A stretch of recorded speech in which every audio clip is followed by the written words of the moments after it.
పాట అది చేసి 2 సంవత్సరాలు అయితాంది. ఆ! దాన్ని సినిమాలకే అని అనుకోని ఆయనతో చేసినాం. మా బాపు కళాకారుడు. ఆ!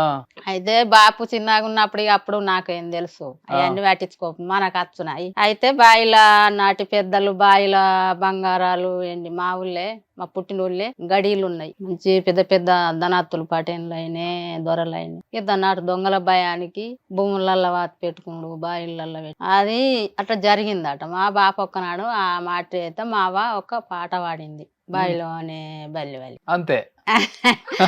అయితే ఆ పాట బల్లి వలికితే ఏమైతదిరా బల్లి వలుకుతా అంటే మా బాపు ఒక్కనాడు అన్నాడు, బల్లి వలికితే శుభం అయితది బిడ్డ అని అన్నాడు. హ్మ్. అయితే శుభం అంటే ఇక తోడంగా బాగేండ్లకు తీసే వరకల్లా ఈ తోడిన కొద్దిగా బల్లి చిట చిట అననే బట్టి హ్మ్. ఇక చిట చిట అన్న వాళ్ళే అన్న బండసరం శీలలు వదులుతాయి. బాయిలోనే బల్లి వలికే బాయిలోనే బల్లి వలికే బండసారం శీలలు వదిలే బాయిలోనే ఓకే.